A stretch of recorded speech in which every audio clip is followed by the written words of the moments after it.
बिस्मिल्लाहिर्रहमानिर्रहीम। अस्सलाम वालेकुम नाज़रीन।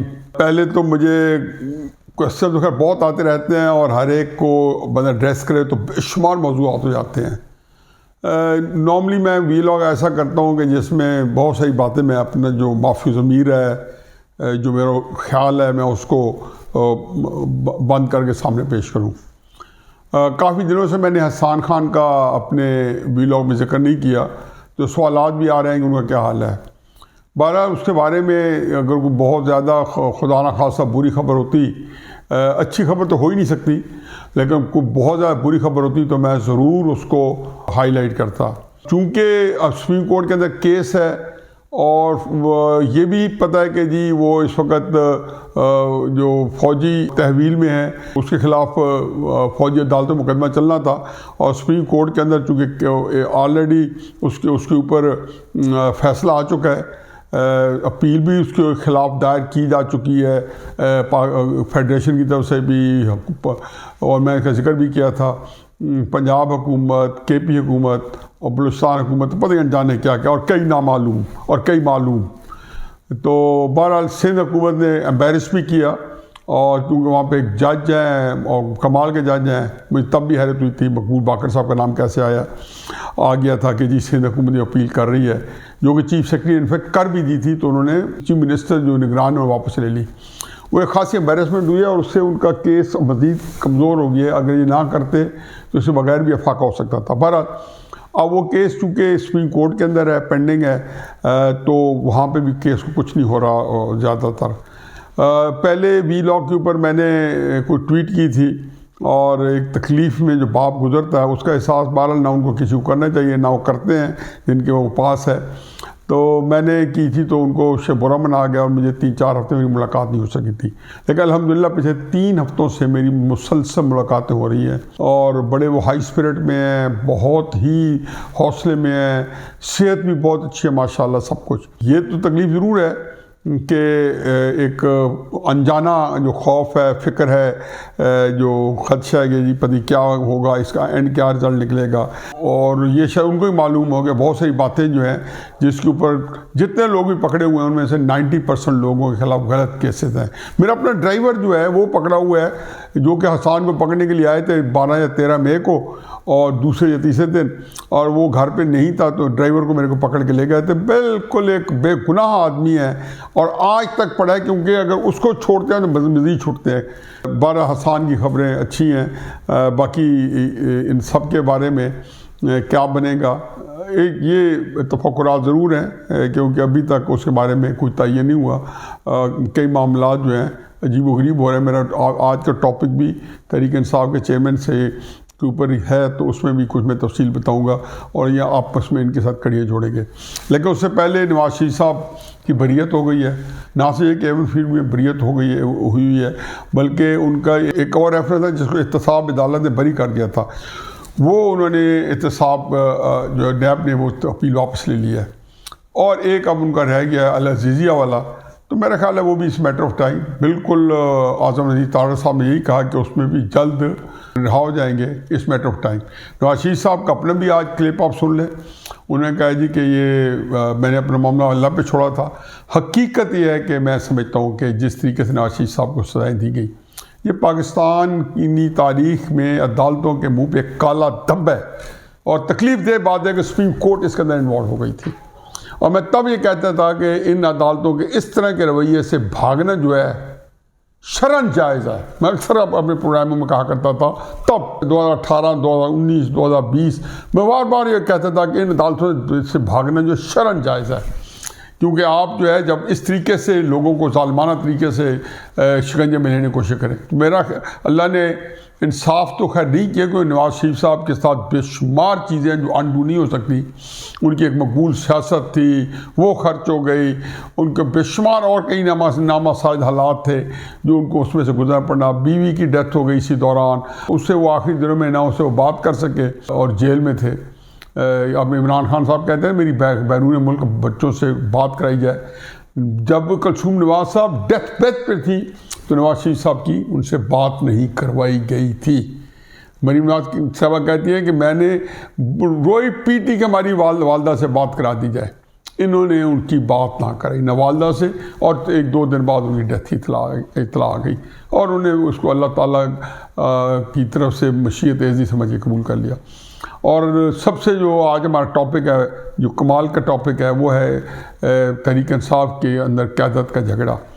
वैसे तो ये कोई ऐसी बात नहीं होनी चाहिए थी, वो एक ऐसी पार्टी जिसके अंदर सीनियर वाइस चेयरमैन भी है, सब कुछ है। अगर वो सीनियर वाइस चेयरमैन भी चूँकि केस में फंसे हुए हैं ना भी होते तो इमरान खान साहब ने सीनियर वाइस चेयरमैन को नहीं बनाना था। सीनियर वाइस चेयरमैन की मौजूदगी में उन्होंने कहा था कि जी पार्टी की क़यादत में एक इशारतन उन्होंने कहा था कि मुराद शहीद को दूंगा। और फिर अपने जब वो अभी बाहर ही थे, अरेस्ट नहीं हुए थे, तो एक 6-7 बंदों की कमेटी बना दी थी जिसने पार्टी की क़यादत कर रहे थे। इससे अंदाज़ा लगाया कि वो पार्टी की तंजीम क्या है या उसके अंदर ओहदों की क्या अहमियत है, कि जो लोग ओहदों पे थे उनके ऊपर एक एतमाद की कमी थी, बाहमी एतमाद का फुकदान था, ना शामिल कुरैशी पे था। सारी तहरीक इंसाफ जो है हमेशा से, एक अरसे से, पिछले 6-7 साल से आधी तहरीक इंसाफ को ये समझती है, या दर्जनों लोग, दूसरे दर्जनों लोगों को ये समझते हैं कि ये एस्टेब्लिशमेंट के लोग हैं। इमरान खान साहब खुद कई लोगों को कहते थे कि अंदर से ये जब बुरा वक्त आएगा तो एस्टेब्लिशमेंट के साथ खड़े होंगे। मसलन बेचारे फवाद चौधरी साहब जो इतनी कुर्बानी दे रहे हैं, इमरान खान साहब आखिरी वक्त तक उनके ऊपर उनका यही था कि जी एक मिली भगत है। अच्छा, अब खैर वो एक वक्त गुजर गया। पहली बात तो एक 2 हर्फ तहरीक इंसाफ की तंजीम के बारे में हो जाए। 1996 से जब से तंजीम बनी, हकीकत ये है कि पहले दिन से आज तक इस पार्टी को आप कोई नाम दे सकते हो, एक तंजीम नहीं कहा जा सकता। इतनी बेहंगम और इतनी तकलीफ देह हद तक गैर मुनज़्ज़म और मुंतशिर है कि तंजीम नहीं कहना चाहिए, एक मुंतशिर किस्म का वजूद है। एक ताश और शुरू से लेकर आज तक सिवाय झगड़े, मारा मारी, एक दूसरे से लड़ाई, मार कुटाई, शुरू से शुरा। इमरान खान साहब, मुझे यकीन है, मैं तो चूँकि 16-17 साल इमरान खान साहब के बड़े कुर्बत में गुजारे हैं, तो ये पता है कि कितनी तकलीफ़ में इमरान खान साहब इस पार्टी के बारे में, जो आपस की जो लड़ाई झगड़े थे और एक दूसरे के ऊपर जो धींगा मुश्ती का माहौल था। मैं क्या बताऊं कि एक दफ़ा डॉक्टर आरिफ अलवी और आमिर कियानी साहब में हाथापाई हो गई, 2007 की बात है। बड़ी मुश्किल से मैं वहाँ बैठा था, बीच पे जाकर आया और इसको जो रोका।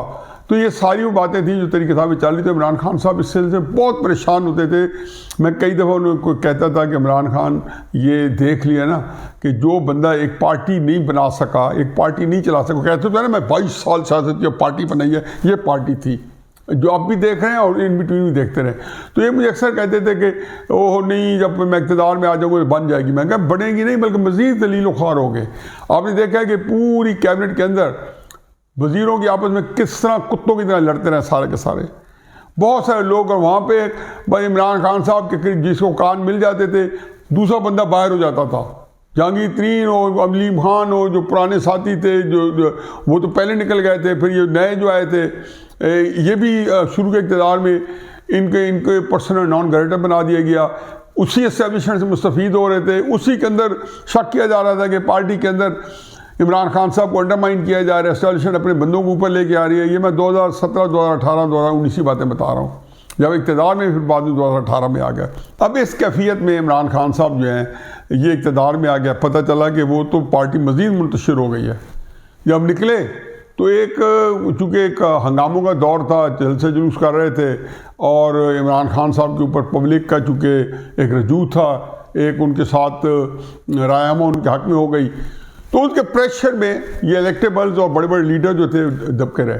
जब से इमरान खान जेल में है, तब से मेरे ये अंदाज़ा था कि जी पहली बात थी कि जितने लोग इमरान खान साहब को जेल में मिलने जा रहे हैं, जितने लोग जिनका 1 साल पहले वजूद नहीं था, चाहे वो कोई रावलपिंडी के वकील हों, चाहे केपी के वकील हों, चाहे लाहौर के वकील हों, मैं किसी का नाम नहीं लेता हूँ, चाहे कराची वकील हो, ये लोग 1.5-2 साल पहले इनका कोई वजूद नहीं था।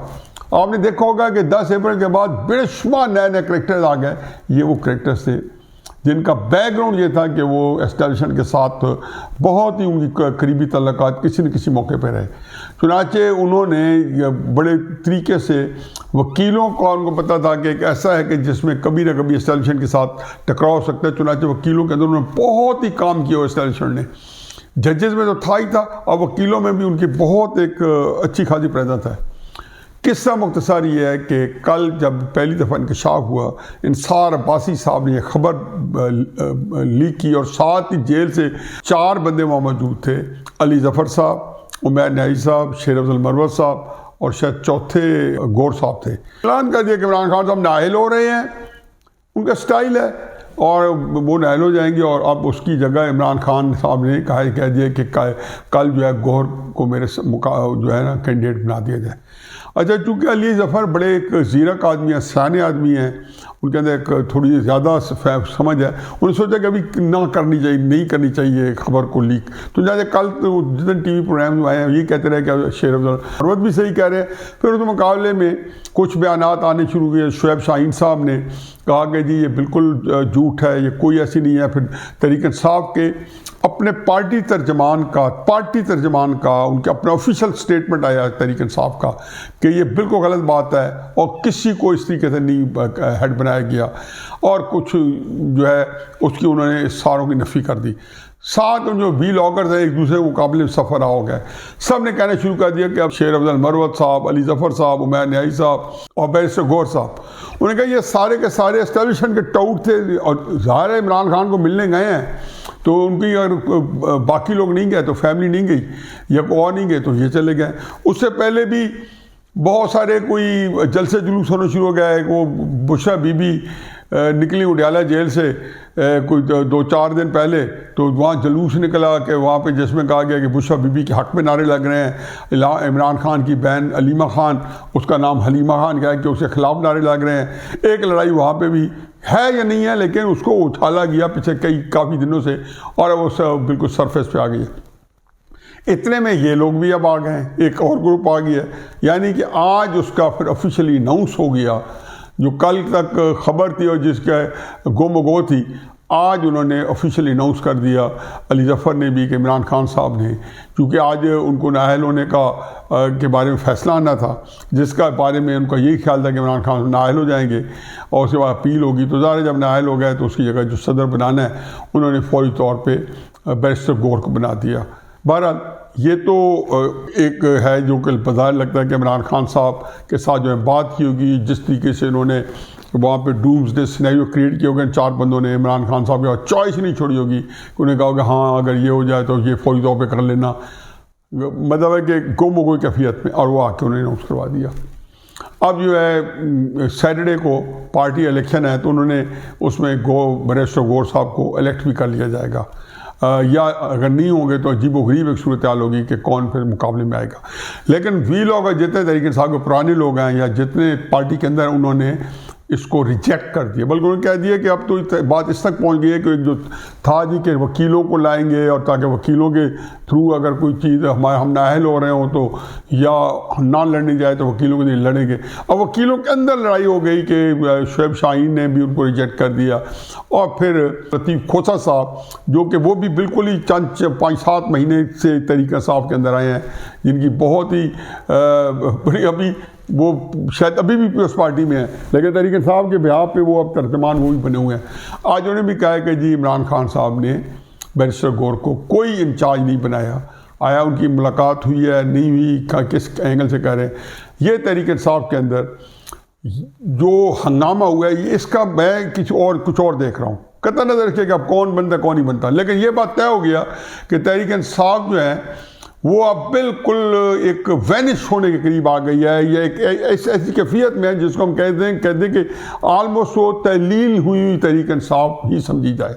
ये एक बड़ी एक तकलीफ दे और ख़तरनाक सूरत हाल है, और ये जो है इसके बारे में बंदा क्या कह सकता है कि सूरत हाल से कैसे 2-4 हो जाएगा। इससे पहले भी जो कुछ हो रहा था वो भी बड़ा अजीब-ओ-गरीब था कि ऐसा इन्होंने पैनिक फैलाया था कि पूरी तहरीक इंसाफ या वो माफ़ी तलाफ़ी पे आ गई थी, या भागी फिर रही थी, रुपोश थी, या जेलों में थी। वहाँ से एक तरीके कहा निकाला गया कि जी अब वकीलों को ले आएंगे, ख़वातीन को भी टिकट देंगे। अभी वो चीज़ अब अमली जामा पहनाने के करीब ही पहुँची है, और वो शायद जो पॉलिसी है उसको हर बंदे ने हाईजैक करने की कोशिश की। मेरा ख्याल है कि ये ग्रुप जो था शेर अफजल मरत वाला, जो कि पहले शोएब शाहीन साहब के बारे में कह चुका है कि वो पार्टी का गद्दार है, एसोसिएशन का टाउट है, ये सारी बातें वो पहले कह चुके थे। और ये सब देख लेंगे, सारे नए हैं, इनमें से कोई बंदा वो नहीं है जिसकी कोई तरीके साहब के अंदर कोई लेगेसी है, कोई तारीख है, जो कोई लंबा चौड़ा 2 साल पहले इनका नामो निशान ही नहीं था। बल्कि मेरा ख्याल है कि भाई ये तकल्फन साथ आना शुरू हो गए थे, और फिर कोई ना कोई वकीलों के इलेक्शनों से इलेक्ट होना शुरू हो गए, और उसके अंदर ये सामने आए कोई 1-1.5 साल पहले से इनका कुछ सामने सबका नाम आना शुरू हुआ। अब ये सूरत हाल है कि जी जो वो कैफियत उसमें वकीलों की कैफियत है, तो मुझे हकीकत है वहम गुमा में नहीं था कि इस पार्टी को इस तरीके से तहते कर दिया जाएगा, ज़मीन बोस कर दिया जाएगा। अब ये पार्टी एक ऐसी कैफियत में है कि मैं अगर एस्टेब्लिशमेंट ने ये प्लानिंग की है तो मैं उनको कहता हूँ कि आफरीन है, मैं अप्रिशिएट करता हूँ। कतई नज़र से कि मैं इससे मुतफिक नहीं हूँ, लेकिन हकीकत यह है कि ऐसी कमाल की प्लानिंग कि उन्होंने एक पार्टी को ऐसे तरीके से किया है कि अब वो पार्टी जो है अगले 2-4 महीने जब तक इलेक्शन होते हैं, इमरान खान साहब के केसेस जो हैं वो एक किसी अंजाम की तरफ आते हैं। आप देखेंगे तहरीक इंसाफ के अंदर अब ना तो वो जाना आसम मुनीर के बारे में या एस्टेब्लिशमेंट के बारे में बेईमाना प्रोपेगेंडा हो रहा है कल से, ना नवाज शरीफ के बारे में, ना गजवा पार्टी के बारे में। अब ये एक दूसरे के ऊपर लगे हुए हैं, सारी ताकतें जो है इनके। वो हैदर मेहदी भी शेर अफजल मरवत को गद्दार और एस्टेब्लिशमेंट का टाउट और इस सारे ग्रुप को, उमैर न्याजी को और इनको अली जफ़र को और जो भी 4 बंदे मिल के आए थे, इन सबको एस्टेब्लिशमेंट टाउट कह रहा है कि एस्टेब्लिशमेंट ने ये सब प्लांट किए हैं। मैं तो खैर मेरी तो हमेशा से आपके सामने ओपिनियन है कि मैं कहता था कि जो बंदे एस्टेब्लिशमेंट मिलने जा रहे हैं इमरान खान साहब को, फैमिली के 2-4 बंदों को छोड़ के बाकी सारे के सारे एस्टेब्लिशमेंट से कंप्रोमाइज़ होंगे, जो वकील भी हैं, क्योंकि ये भुट्टो के वक्त में भी आ गए थे। मैं हर जगह देखा है कि ये जो वकील आते हैं एस्टेब्लिशमेंट कंप्रोमाइज़ वकील जो है जाके उनके वकील बन जाते हैं। और ये भुट्टो साहब ने खुद इसके बारे में खुद कह के गए थे कि ये सारे जो मेरे साथ बंदे खड़े थे बुनियादी तौर पर अंदर से एस्टेब्लिशमेंट के साथ खड़े थे। ये एक बड़ी तकलीफदेह सूरत हाल है कि मैं किसके हाथ पर अपना लहू तलाश करूँ। अब तो इमरान खान साहब को हर अपने साए से भी डर लगेगा, लेकिन अगले 2-3 महीने कदी के साथ एक दूसरे के खिलाफ दस्तों गिरबान रहेगी। और इसी कैफियत में इमरान खान साहब के केसेस के फैसले आएंगे, और उससे भी उसकी तवज्जो नहीं दी जा सकेगी मीडिया के अंदर, और उससे भी बड़ी मूवमेंट होगी कि तहरीक इंसाफ का जो इमरान खान साहब को वारिस है, कि अभी इमरान खान साहब जिंदा है, लेकिन इमरान साहब के वरासत के लिए एक तूफानी जंग छिड़ने वाली है। फैमिली के अंदर से भी एक आध कैंडिडेट आ जाएगा तरीके से, और बैर के अंदर से भी कई आएंगे। और आप मेरा ख्याल है कि तहरीक इंसाफ की ऐसी जंग को देख के तहरीक इंसाफ वाले भी और जो उसके दुश्मन हैं और जो मेरे जैसे जो उसे मौदाना रवैया रखते हैं वो भी देखते जाएंगे और शर्माते जाएंगे। तकलीफ दे सूरत हाल से एक गहरी खाई के अंदर तहरीक इंसाफ जो है धंस के रह गई है। ये धसने को है। वो मगल है ना ब्लॉक।